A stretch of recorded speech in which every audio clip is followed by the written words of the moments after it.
अब तक sir chemical balancing, chemical equation को बैलेंस करना सीख चुके थे। अब हमारा क्या है कि केमिकल इक्वेशन और केमिकल रिएक्शन हो रहा है जानेंगे कैसे, उसके लिए आपको कैरेक्टरिस्टिक दिया। एनसीईआरटी देखिए 4 लाइन लिखा है और एक कौन सा, formation of precipitate, formation of precipitate और लास्ट इवोल्यूशन ऑफ गैस। अब सोचिए अगर एनसीईआरटी में हम ध्यान रख के जाएं, अगर एनसीईआरटी को हम पढ़ के जाएं, तब तो हम सीधा सीधा हम सोच के क्या आ सकते हैं कि बहुत करेगा इस टॉपिक से क्या क्वेश्चन पूछ सकता है, what are the characteristics of chemical reaction. जबकि पूछता है कि आपको बताना है कि कोई रिएक्शन हो रहा है उसमें कलर का चेंज दिख रहा है, वो रिएक्शन लिखिए, मुंह तक के बैठ गए। तो वो तो अच्छी हो जाएगा। हमको नहीं पता कि सर ये लिखा नहीं है, जबकि अगर साइड को खोले तो सबका colour, state, temperature, precipitate, gas का फॉर्मेशन सबका वो बताता है मुझे, लेकिन इक्वेशन के साथ, इसीलिए साइड को क्लियर पड़ती है कि आपको एनसीईआरटी कहता है कि ठीक है हम आपको टॉपिक बता दिए, आपको हम ये बता दिए कि आपको पढ़ना क्या है, लेकिन आपको डिटेल पढ़ने के लिए आपको मेरे पास आना ही पड़ेगा। ये तो साइड बुक पढ़िए और साइड बुक पढ़ेंगे ना तो इसको एक रिएक्शन लिखा है, जैसे चेंज इन कलर बोला ना, H2 प्लस O2, ये क्या हमारा, सॉरी इसकी बात क्यों कर रहे हैं सर, वो Fe प्लस CuSO4 बना रहा है CuSO4 प्लस Fe। अब सोचिए यहां पहले कलर होता था ब्लू, कलर होता है ब्लू, बाद में हो जाता है क्या, ग्रीन, FeSO4।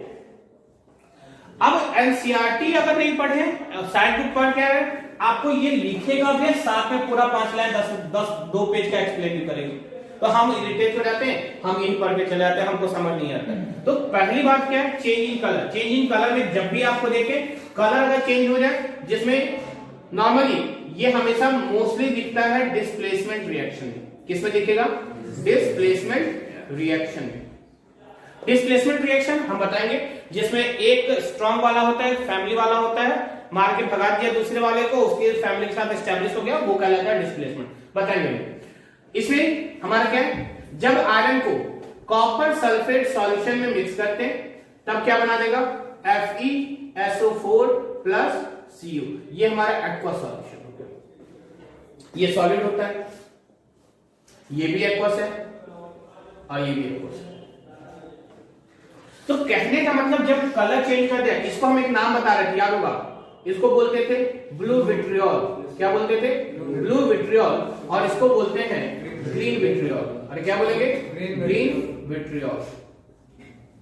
ठीक, ये दिखता है कलर का चेंज, मोस्टली किसमें दिखता है हमारा, displacement reaction. Change in state, change in state का मतलब है कि अगर वो सॉलिड में तो लिक्विड में बदल गया, लिक्विड में तो गैस में बदल गया, सॉलिड है तो गैस में बदल गया।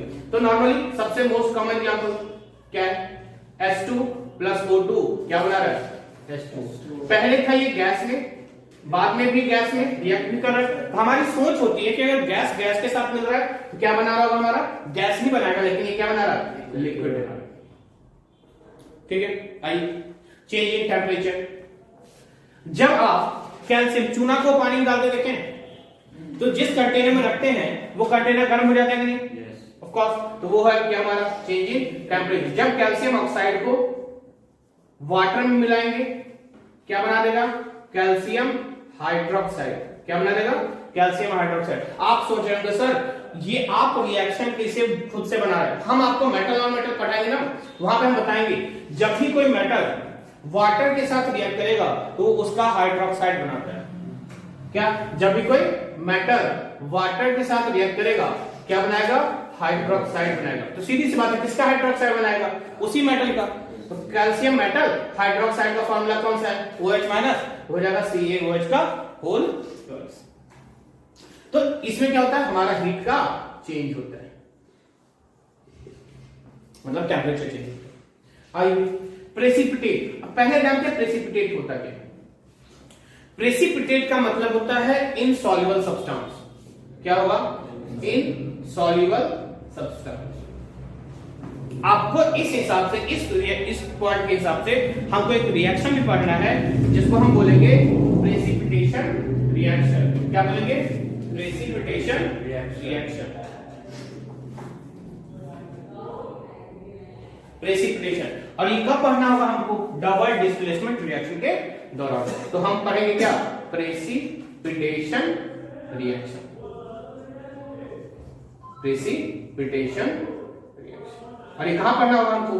Double displacement. लिखा है, याद होगा टाइप्स ऑफ रिएक्शन जब लिखा है ना, तो हमने डबल डिस्प्लेसमेंट रिएक्शन को लिखा है और उसके जस्ट नीचे हम प्रेसिपिटेशन लिखा है। तो प्रेसिपिटेट का मतलब होता है कोई भी सब्सटेंस, कौन सा सब्सटेंस? Insoluble substance. अगर कोई रिएक्शन हो रहा है, अगर कोई रिएक्शन हो रहा है और उसमें कोई इनसॉल्युबल सब्सटेंस का फॉर्मेशन हो जाए, वो कहलाता है कि हमारा प्रेसिपिटेट फॉर्मेशन।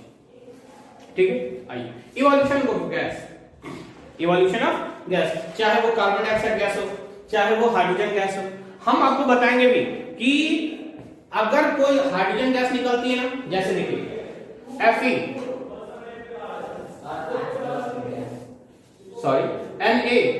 प्लस HCl, जब सोडियम को HCl के साथ रिएक्शन कराते हैं, इसको सोडियम को HCl के साथ रिएक्शन कराएंगे तो क्या बनाता है हमारा? सोडियम क्लोराइड, और साथ में निकालेगा कौन सा गैस? Hydrogen gas. अब सोचिए, हर बार सीधे से यही काम करता है, किसके साथ? HCl के साथ। क्या बना देगा? NaCl प्लस कौन सी गैस निकालता है? हाइड्रोजन। हाँ, ध्यान से देखिएगा, हाइड्रोजन गैस या फिर कौन सी, पूरे रिएक्शन में दो ही तरह का, मोस्टली दो ही गैस आपको देखना होगा, एक कार्बन डाइऑक्साइड गैस, एक का दुखा और सल्फर डाइऑक्साइड, और एक क्या है? सल्फर ट्राइऑक्साइड, तो हम बाद में बता देंगे मोस्टली। अब देखिएगा, अगर हाइड्रोजन गैस निकला, कोई भी रिएक्शन आप कर रहे हैं ना, और अगर हाइड्रोजन गैस निकला, हमको नहीं पता कि ना कौन सी गैस निकली, हो सकता है वो हाइड्रोजन गैस भी निकल रहा होगा, हो सकता है हमारा CO2 गैस। तो अब हम पता कैसे करेंगे? रिएक्शन करने के लिए तरीका बनाएंगे। जिस कंटेनर, सपोज कीजिए हमारा कंटेनर ही, इस कंटेनर में हमने कौन सा रिएक्शन कराना शुरू किया? HCl में सोडियम मिला दी। अब अगर यहां से भी गैस निकल रही है, ऑफ कोर्स हमको पता है कि कोई मेटल एसिड के साथ रिएक्ट करता है ना, तो सॉल्ट और गैस निकलता है। ठीक है, अब कौन सी गैस हमको नहीं पता। हम जो गैस निकल रही है, अगर बर्निंग जलती हुई माचिस की चीज अगर इसके माउथ के पास ले जाए, अगर वो चट चट की आवाज करती है, तो वो कौन सा गैस होगा हमारा? जिसको हम कौन सा साउंड बोलते हैं? जैसे देखिए करकट उरकट पे जब बारिश की बूंद गिरती है तो पट पट पट पट करता है, वैसे चट चट चट की आवाज करती है। आपको पीठ पे शर्ट पहने नहीं है, आपको चराग से कोई आके चपका दिया, कितना प्यारा लगता है, कितना प्यारा लगता है। बस बस वही आवाज करती है, कौन सी साउंड होती है? Pop sound. अब आप सोचिए किसी को हम मारते हैं, चढ़ाक सा गुस्सा आ गया, छटपटा गया कि काहे मार दिया भाई, पीठ पे, नंगे पीठ पे कोई मार दे तब तो हो गया, उसकी तो पंडा, जो मारा होगा उसकी तो खैरियत नहीं। तो वो साउंड कौन सी निकलती है? Pop sound. अगर ये पॉप साउंड निकल गया तब कौन सी गैस होगी? एक साल ऐसा ही क्वेश्चन था कि उसमें हिंट कुछ भी नहीं दिया था, सिर्फ एक क्लास में दिया था ना, जो गैस निकल रहा है पॉप साउंड निकल रहा है।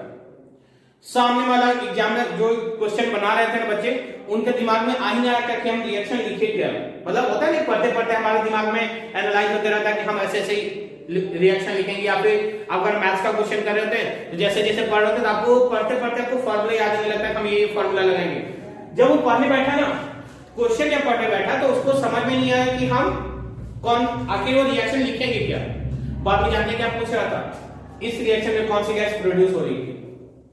10 लाइन का वो टॉप क्वेश्चन था, 1 लाइन का आंसर, और लास्ट में नहीं बीच में दिया था कि ये एक साउंड पॉप साउंड प्रोड्यूस कर रहा है। अब फिर पढ़ेंगे, वही तो सीबीएसई चाहता है कि आप टाइम बर्बाद कीजिए। जहां टाइम बर्बाद करेंगे लास्ट में आपका 5 मिनट 10 मिनट में 2-2 3-3 क्वेश्चन लग जाएगा, तब कहते हैं सर पेपर बहुत लेंथी था। लेंथी नहीं था, आप लेंथी बना दिए, क्योंकि अगर एक लाइन आप पढ़ रहे होते ना तो तुरंत आपको दूसरे लाइन में दिख जाता कि पॉप साउंड है। पॉप साउंड है तो आपको 4 लाइन 8 लाइन पढ़ने की जरूरत नहीं पड़ती। तो ये कौन सा साउंड है? Pop sound. Carbon dioxide gas जैसे कैल्शियम कार्बोनेट, नाम सुनिएगा अभी बताएंगे। जब कैल्शियम कार्बोनेट को हिटियाते हैं, अच्छा चूना उना करते देखे आप लोग, चूना करने के बाद हार्डनेस आ जाती है ना, मतलब वो एकदम ग्लोइंग आ जाता है ना। अच्छा चूना जब करते, चूने की पुताई जब करते हैं तो तुरंत ग्लो नहीं आता है, शाइनिंग पहले कुछ फेडअप टाइप का लगता है, 2-3 दिन के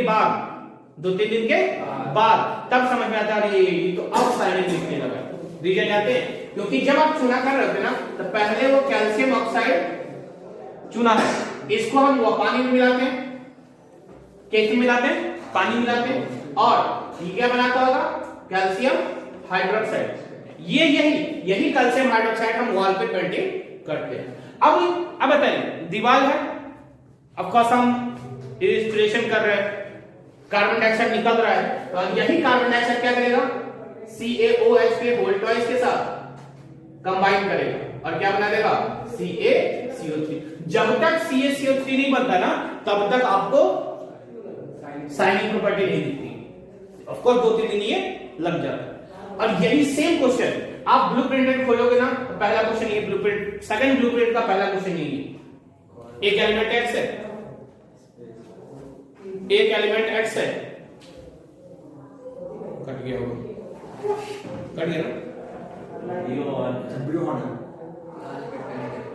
तो एक एलिमेंट X है जिसको हम पानी में मिला रहे हैं, तो वो एक एक्वा सॉल्यूशन बना रहा है जिसका हम यूज करते हैं व्हाइट वॉशिंग में। जहां हमसे बोलते हैं कि वो केमिकल कंपाउंड होता है जिसका हम व्हाइट वॉशिंग मतलब घर को घर की पुताई में मतलब पोतने में यूज करते हैं, वो क्या है, calcium hydroxide, white washing. Question खुले ना, सीआरटी खोलेंगे दिख जाएगा आपको।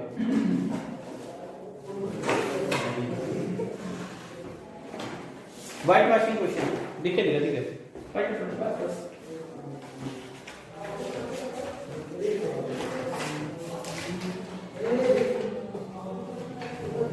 एक कंपाउंड है जिसका यूज व्हाइट वॉशिंग के लिए करते हैं, लिखा है बस यही व्हाइट लिखा है, वॉशिंग नहीं लिखा है, व्हाइट वॉशिंग लिखा है, क्या बोलते रहता है, लिखा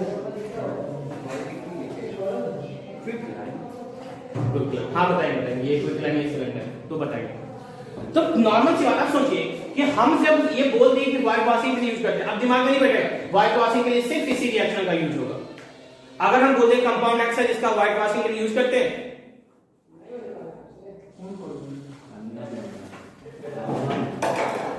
बस कोई जीने नहीं देगा मेरा, क्या चल रहा है,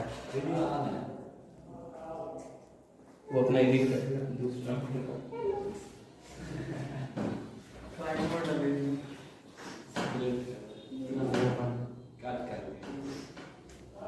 ठीक। अब सुनिए, तो अब ये होता है कि हम परेशान हो जाते हैं कि हम इतना एक्स वाई करके, और जानते हैं हम लोग फंसते कहां हैं, एक्स वाई वाले कंपाउंड में।